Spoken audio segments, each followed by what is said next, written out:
Amazon Prime Day is here. Let's look at what you should and should not be buying this summer. Starting off with Amazon devices. In the first easy pick are Amazon Echoes, with the savings going 51 to 60%. The good things are, they are very affordable, they offer you lots of color options and they integrate with Home Assistant nicely.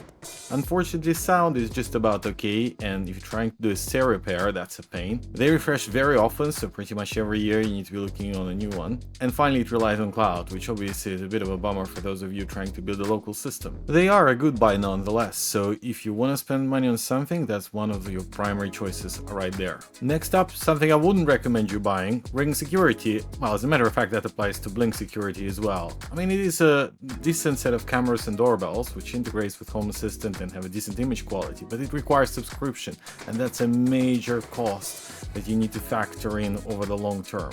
It also doesn't have any SD or NAS backup, and it solely relies on cloud, so that's something I would not recommend you going for. Now, you can probably build a 30-minute video just out of Amazon devices alone, but that's not the point here. Therefore, a quick summary here. The good things to buy are Echo speakers, Echo shows, and Fire TVs. Those will serve you well, they are really good, you won't go wrong with them. A couple of things you may want to consider before you buy are Mesh and Kindles. With Mesh, the challenge is it's not a full control over your home network, which is something companies like Ubiquiti will offer you. And with Kindles, the functionality it offers for the price, you really need to be cognizant that you may be better off buying a tablet, unless you're into reading only and nothing else with your portable device.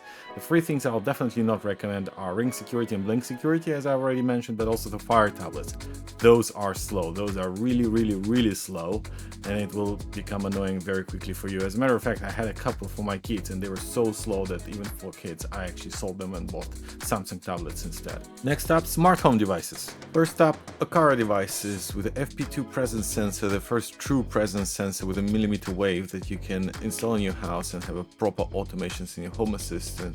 In addition to that, look at G4 doorbell and maybe the radiator valve. Those two are great, they will work really well with your Home Assistant. Now, there are some other Aqara devices I would recommend, such as their sensors or the shade driver E1, but those may be better off purchased elsewhere, for example at AliExpress, where you can score it for a lot less than on Amazon.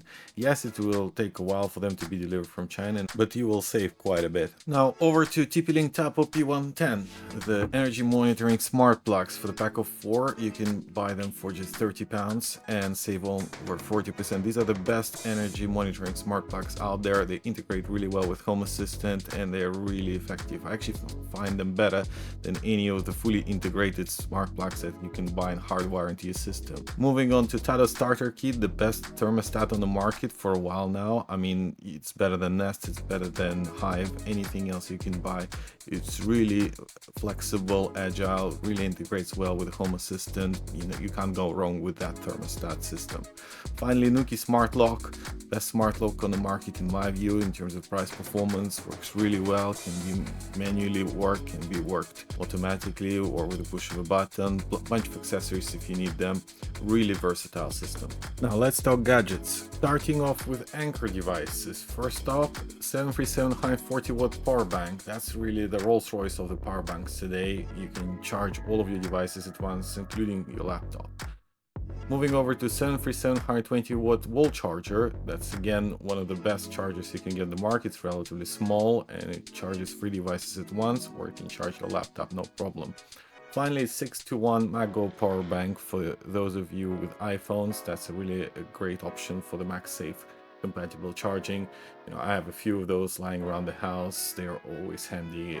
Now, PowerWave 2-in-1 charger, one of my favorites. The stands you can put all around the house. We had a video about it. You can save 24% today. Moving on to 737 MagGo charger. That's one of their fancier versions of the charging stand out there, which allows you to charge your AirPods, your Apple Watch, and your iPhone at 15 watts. Nice and neat, potentially even good for travel. And then finally, Soundcore P2i buds, one of my favorites. Yes, they don't sound great, but for $16.99, I mean, those are pretty much a throwaway buds. You can use them anywhere. You can buy a bunch of them and just scatter them around the house, connect them to your TVs. I mean, those are great little buds out there. If you want something better than the Fire tablet, you should look at this Galaxy Tab A7 Lite with a 32 gigabytes of memory. and the opportunity to place it nearly everywhere in your house. So you can use it as a smart home dashboard, you can use it for your kids. It's really a good versatile tablet. And let's wrap today's video with Eufy P24, the most versatile smart home camera out there on the market, with a 2K capability, 170-degree field of view, SD card option, no subscription required. It's really great. It's an opportunity for you to start your smart home security on a cheap and then add to it as you go along. You can put it pretty much anywhere in your house, unlike C24, which you can only really put at top of some sort of a bookshelf or something. So, you know, really versatile option, highly recommend it. So which recommendations did you like the most? Or have you thought about something completely different? Let me know in the comments down below.